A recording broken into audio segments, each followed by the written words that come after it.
Saat saya merekomendasikan sebuah produk, tentu ada beberapa poin-poin yang wajib ada. Yang pertama tentu saja adalah produknya sendiri. Dia harus punya value yang oke banget.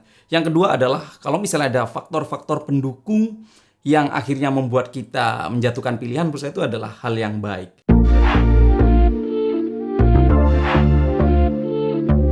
Ini adalah Realme Pad Mini, sebuah tablet dari Realme di range harga sekitar 2 jutaan. Karena dia ada beberapa tipe yang bisa kita pilih, dan untuk yang saya miliki ini sendiri, ini adalah yang LTE, kemudian RAM 4GB dan storage-nya 64GB. Dibanderol di harga 2,8 juta rupiah. Sebagai orang yang suka sekali menggunakan tablet sebagai komputer utama, tentu saya punya pandangan sendiri tentang tablet ini. Dan menurut saya, ada dua jenis tipe orang yang akan membeli tablet ini. Yang pertama adalah orang yang mencarikan anaknya atau anak kecil itu sebuah tablet untuk digunakan sehari-hari buat anaknya.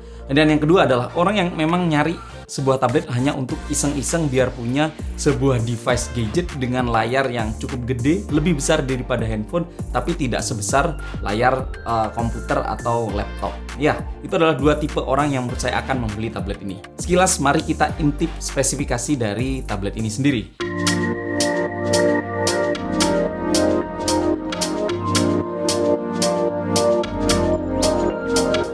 Oke, seperti biasa kita akan memulai dari kekurangan-kekurangan yang ada pada tablet ini. Yang pertama, kekurangan dari tablet ini menurut saya adalah dari sisi bobot. Berat tablet ini adalah 372 gram. Ya, secara angka memang tidak terasa besar, tapi menurut saya secara user experience, karena benda ini tidak terlalu besar, saya merasa benda ini cukup berat.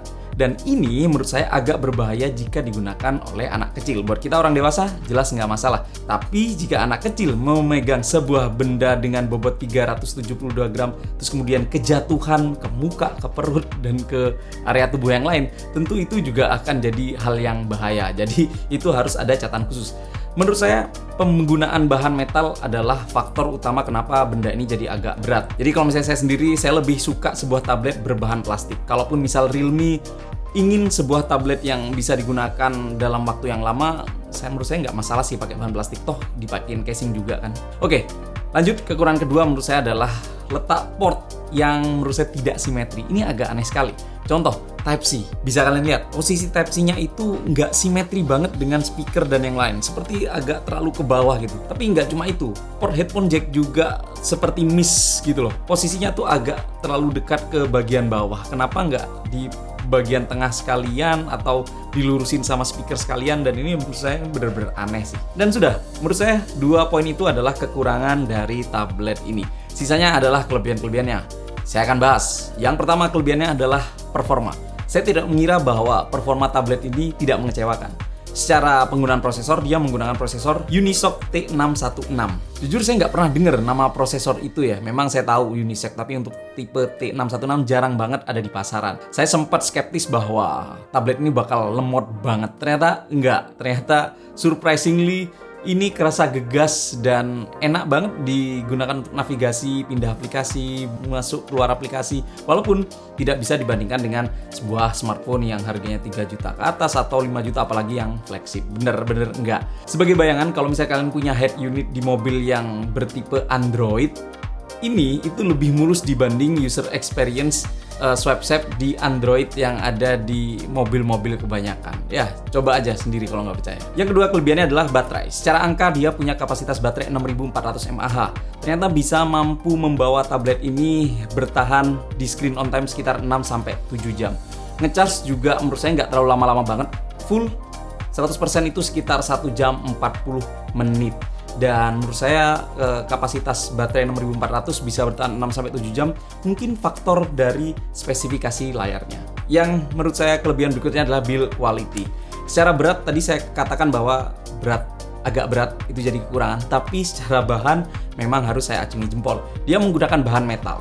Sebuah tablet di harga 2 jutaan berbahan metal itu menurut saya luar biasa. Karena efek positifnya adalah bahan metal tentu bakal lebih awet jika dibandingkan dengan bahan plastik.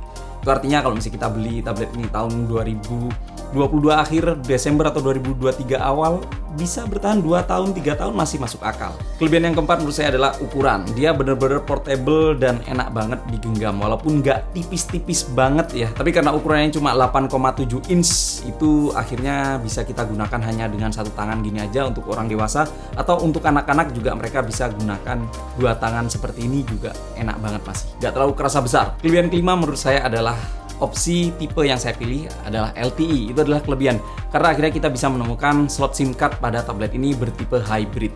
Itu artinya kita bisa menggunakan WA dari tablet ini karena sudah bisa kita masukkan kartu. Ya. Dan ya, itu adalah 2 kekurangan serta 5 kelebihan dari tablet ini. Saya memahami bahwa tablet ini berada di level entry level. Untuk sebuah tablet harga 2 jutaan itu menurut saya entry level. Itu artinya memang saya harus memaklumi ada beberapa poin-poin itu yang harus dikorbankan. Apa saja? Yang pertama adalah layar. Ya, secara ukuran memang dia sudah pas 8,7 inch. Tapi menurut saya dari kualitas warna dan ketajaman yang dikeluarkan itu ya nggak bisa berbangga-bangga banget. Dia punya resolusi layar 800x1340 dengan tipe IPS LCD. Buat saya ini warnanya kurang keluar, agak kerasa puyeh dan bahkan tidak tajam. Jadi bisa kebayangkan, tablet ini 800x1340 itu bahkan belum Full HD. Belum Full HD di sebuah layar berukuran 8,7 inch. Itu benar-benar butuh membiasakan diri lebih sering supaya ngerasa nyaman dengan tablet ini.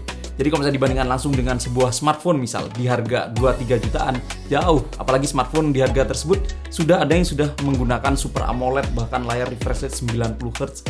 Ini enggak. Tapi ya sekali lagi itu saya maklumi. Kemudian yang kedua yang harus saya maklumi adalah dari sisi kamera. Kamera depan, kamera belakang ada satu-satu. Di bagian belakang ada 8 megapiksel. Tapi menurut saya kualitasnya ya seadanya, nggak bisa dibangga-banggakan banget. Lalu kemudian yang ketiga yang harus saya maklumi adalah speaker. Saya tidak mengatakan ini keunggulan, karena Realme sendiri mengatakan bahwa ini key selling point mereka. Speakernya sudah stereo speaker. Tapi buat saya walaupun stereo speaker, kualitasnya cempreng menurut saya. Jadi nggak enak-enak banget, cukup sakit di telinga. Jadi saran saya mending pakai headphone jacknya aja untuk mendengarkan musik atau menonton film. Dan ya sudah. Menurut saya itu adalah beberapa poin-poin yang saya ingin sampaikan tentang Realme Pad ini. Sebagai kesimpulan, menurut saya tetap tablet Realme Pad Mini ini adalah sebuah tablet yang posisinya tuh ada di puncak klasemen untuk tablet harga 2 jutaan. Karena secara spesifikasi menurut saya ini paling oke di antara yang lain. Walaupun kalian sudah tahu kekurangan-kekurangannya tadi. Tapi yang saya katakan di awal tadi ada nilai lebih adalah ternyata pada saat saya cek e-commerce, casing dari Realme Pad Mini ini sudah banyak bertebaran. Menurut saya itu adalah pertanda bagus. Itu artinya produsen case mereka berani menjual casing Realme Pad Mini karena mungkin di pasaran sudah banyak sekali orang yang sudah menggunakan ini. Dan menurut saya itu sudah jadi satu lingkaran ekosistem sebuah tablet. Jika ingin eksis, menurut saya produk harus bagus. Yang kedua, aksesorisnya banyak sekali bisa kita pilih di pasaran. Jadi ya, Realme Pad Mini ini menurut saya adalah tablet recommended untuk harga 2 jutaan. Well, itulah dari video kali ini. Terima kasih sudah menyaksikan sampai selesai. Jadi gimana pendapat kalian semua tentang Realme Pad Mini ini? Silahkan tulis di area komen bawah. Atau kalau misalnya kalian sudah ada yang membeli tablet ini, silahkan tulis juga bagaimana kesan dan pesan kalian, atau ya sharing aja pengalaman kalian menggunakan tablet ini di kolom komen di bawah. Oke, sekali lagi terima kasih. Kalau misalnya kalian ingin support channel ini, jangan lupa like, share, dan subscribe. Saya Brookman pamit, sampai jumpa di video selanjutnya. Bye-bye.